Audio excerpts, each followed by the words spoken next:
Hey guys, I'm Rich from NeoWin, and today we're unboxing the Samsung Galaxy S20 Plus 5G. So this is the 5G model. It's got a Snapdragon 865 processor rather than the Exynos that's sold in some other markets where they're not selling a 5G model. They do have a 4G model, and we actually have a video up already on that 4G model if you want to check that out. We also have a first impressions up on neowin.net right now where you can check out first impressions of the S20 Ultra. Okay, so like I said, Snapdragon 865, and that's one of the big things about this phone. Obviously, I have the S20 Plus here, the S10 Plus here. The names are going to get confusing. This one's got a Snapdragon 855. So Samsung is always one of the first to use Qualcomm's new flagship processor, and this year, obviously, it's the Snapdragon 865. The processor was announced at Qualcomm Snapdragon Technology Summit in December, and that's always an event that you want to pay attention to if you care about Samsung's newest flagship, because it's almost like a preview of the new device, where that's when Qualcomm announced new chipset features such as 8K video recording. And then, of course, that feature comes to the new Samsung Galaxy series. It's all a lot of new chipset features. So, a couple of things about this device. I'm really interested in the camera. Okay, this might be the sweet spot. I don't have an Ultra, but obviously, the Ultra is the one that went all out in the camera with that 100x space zoom, and people have had some problems with it, early reviews, and there's supposed to be software updates, whatever. The thing about the Plus is that it's got better 5G than the regular S20. The camera that goes up to 30x, which we'll get into that, but the 5G is better because the regular S20 only supports sub-6. The S20 Plus and the S20 Ultra support sub-6 and millimeter wave. Now, that's kind of important if you're buying a phone for 5G, which you really shouldn't right now. Millimeter wave is super fast. We're talking gigabit speeds, but it only works outdoors, and you need direct line of sight to an antenna. Like a window could block your signal.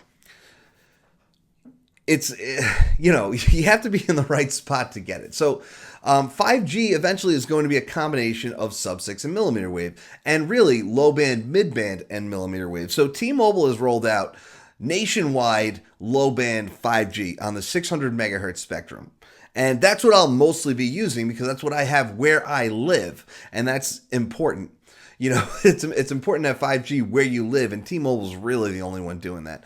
Millimeter wave is available in select cities, and I will be testing out millimeter wave as well.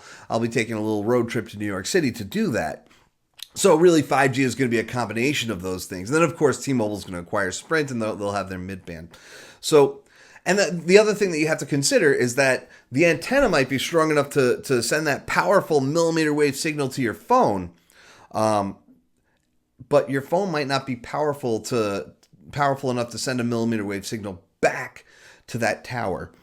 So there are some limitations. There's limitations to the hardware. Honestly, a lot of this stuff's going to be solved next year. And that's why when I say that you shouldn't buy a phone today because you want 5G, that stuff's going to be solved next year. It doesn't mean you shouldn't buy a phone today. It doesn't mean you shouldn't buy a 5G phone today, because still, no matter what, that 5G phone is probably going to be faster than that 4G phone on a 5G network. But the 5G networks are going to improve, the hardware is going to mature, and honestly, we're not there yet. The thing about future-proofing yourself is it's like, if you're buying a new phone and you want to future-proof yourself, sure, you buy an S20 instead of an S10 because the chipset inside is a whole year newer than the chipset in the S10. That makes sense. You're future-proof. That's iterative future-proofing. The other thing about future proofing is that if you don't know what the future is, you run the risk of buying something that's not going to be the future. Millimeter wave is not proven yet. Hopefully it will be, but there's issues that have to be worked out. So, yeah, there's my little rant about 5G. So, this is the Galaxy S20 Plus. Okay, so we got that rectangular camera module here. There's a 12 megapixel main sensor, and that is f1.5. And then there's a 64 megapixel telephoto lens. So that's interesting to have such a high resolution telephoto lens. So there's a lot of digital cropping that's going on to get you that zoom. There's a lot of hybrid stuff going on. And then, by the way, we also have a 16 megapixel ultra wide sensor. But yeah, there's a lot of hybrid stuff going on to get you zoom. It goes up to 30x. Now, you don't actually want to zoom up to 30x. I don't know why Samsung did this during their event, especially when they showed off the Ultra. They showed off that 100x zoom, and they made it seem like this is a feature that you're actually going to use to take pictures, and it's not. It's really not. Huawei did this. Huawei was a little more realistic about this when they introduced the P30 and the P30 Pro last year, and I think it was 30x and 50x, and they were like, it can go up to 50x. Just so you know, like that's what you can crank it up to. You know, it's like phones have always had this ability to zoom well past where you can get a decent photo. It's always been there. And like that's just it's just increasing the max, you know, but at the same time, you know, a 10x zoom is going to look pretty good, whereas, you know, a year ago 10x did not look pretty good. So like I said, here's the phone. You can take this little piece of plastic off. Nice, right? You know, it's got that little rainbowish reflective color to it. I mean, you know, yeah, looks great. We got a little piece of plastic in here. Super fast charging. All right, it is a USB Type-C charger. I believe it's 25 watts. So it should charge it up nice and quick. I mean, thing about fast charging. By the way, it does use power delivery too, so you know you should be able to use any 25 watt charger, which is nice. It's a problem with like OnePlus phones. They have Warp Charge 30T, and it's a 30 watt charger, but you have to use OnePlus's 30 watt charger. Is the cable going to be Type C to Type C? Obviously, well, I didn't want to take that out. I shouldn't have taken that out because I'm not going to use it. There we go. All right. In here, there appears to be just a piece of empty cardboard. All right. And then we have headphones. And then, of course, these are going to be USB Type-C headphones. USB Type-C headphones. And, of course, that's because Samsung finally got rid of the headphone jack this year, which is a move that I'm not thrilled with. But, I mean, everybody's doing it except LG. LG is the only company left that's putting a headphone jack on headphones, and you know they make a great headphone jack. So if you, by the way, I mean it. That sounds kind of like a dumb thing to say. It actually is a really good headphone jack. All right, so there you have it. I put my own SIM in there, although I did not set up my Google account yet. I'm gonna have to run a factory reset on this. It just kind of came set up. We could put this next to the, it looks like it has a screen protector on it, which is weird. Put this next to the S10 Plus and just kind of put them side by side.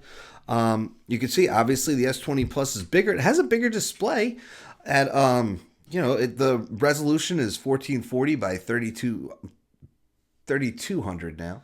And then if we look at the devices, the differences are, of course, subtle. So the S20 Plus is actually a little bit thinner, so it should fit in the hand a little bit better, although it is a little bit taller. Okay, so you can see that I mean it's not going to be a huge difference in how it fits in the hand, obviously, but yeah, it's a little bit thinner.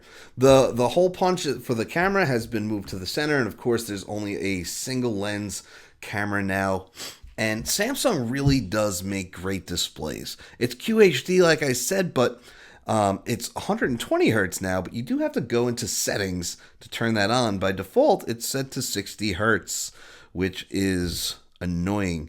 Of course, you want that 120 hertz super smooth display, and I'll tell you, it's going to look nice. You can change the resolution, though. Yeah, if we change this, I don't know if we can do both. Yeah, high refresh rate isn't supported if you want WQHD plus, which is a bummer. You got to choose between high refresh rate and high and high refresh rate and high resolution, which is definitely a bummer. But I'm going to choose that, and of course dark theme, because we're civilized here.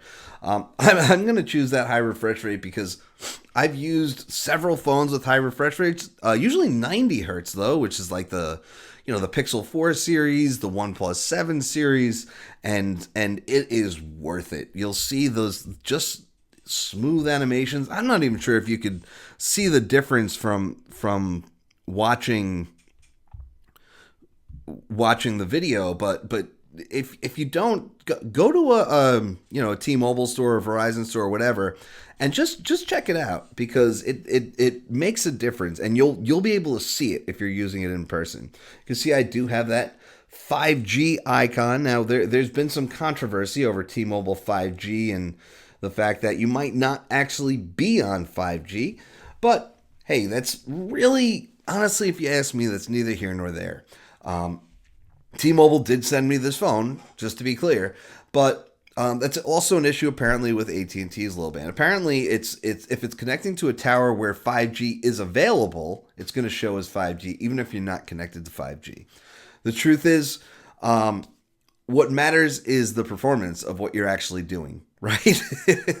I've had discussions with people about 5G, and what they've said to me is well, I'm happy with the way my phone works anyway, so why am I worrying about this? So if your phone is okay, then I think you're good to go. If you're on T-Mobile and you're not showing 5G, you can go into mobile networks and make sure that network mode shows that you can connect to 5G. I've seen people with that issue where it had LTE as the top option there, and obviously you definitely want 5G, because also you might be in a place in a city where there is millimeter wave, and you're going to want that speed there, because why not? The display is closer to being flat than it was before, which is nice. I gotta say, this is something that I've never really cared for in Samsung phones with these edge displays. It makes it harder to use, in my opinion, at least one-handed. I do have to reverse the navigation. Samsung is still using button navigation for some reason. Take a look at the back. There's that camera bump again. And, it's rectangular with rounded corners seems to be the way that the market is going this year. I gotta say, compared to the Ultra, though, this is a very small camera bump. And not just that, because not only the Ultra is wider and bigger, but it stands out a lot more. Okay, so if you're worried about a big camera bump, if you're worried about a big honking phone, then I do feel like the S20 Plus is going to be the sweet spot for this phone. But the phone is a glass sandwich, obviously, as Samsung has used since, I believe, the S6. There are not 15 generations there, by the way. They skipped from S10 to S20, just in case you weren't following along. Power button, volume rocker, no Bixby button, which is very nice. I do not want a Bixby button.